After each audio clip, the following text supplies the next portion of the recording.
కానీ గతమెంతో ఘనకీర్తి కలిగినటువంటి మనం ఆ ఘనతని చెప్పుకోవాలి. తెలుగు సంస్కృతిలోనే పెనవేసుకొని పోయినటువంటి పేరుగా అమరావతి గురించి చెప్పుకుంటున్నాం. పెద్దలు చెప్పారు. తెలుగు ప్రజల ఆశలకు, ఆశయాలకు, ఆత్మవిశ్వాసానికి, రాష్ట్ర సాంస్కృతిక వారసత్వానికి ప్రతీకగా నిలిచేటువంటి పేరు మన అమరావతి.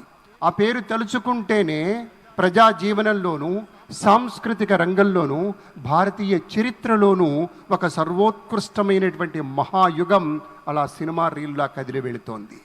అంతటి పేరుగాంచి అజరామరంగా నిలిచినటువంటి నగరం మన అమరావతి ముఖ్య పట్టణంగా, ఇవాళ ఆంధ్రప్రదేశ్ రాజధానిగా, ఇవాళ అద్భుతమైనటువంటి పునర్నిర్మాణ శంకుస్థాపన కార్యక్రమంలో మనం ఉన్నాము అంటే ఆంధ్రప్రదేశ్ రాష్ట్ర ప్రజల యొక్క ఆత్మగౌరవానికి, ఆకాంక్షలను ప్రతిబింబించేటువంటి ప్రాంతంగా నూతనంగా దీన్ని తీర్చిదిద్దుకుంటూ ఉన్నాం. అంగరంగ వైభవంగా రూపుదిద్దుకుంటున్నటువంటి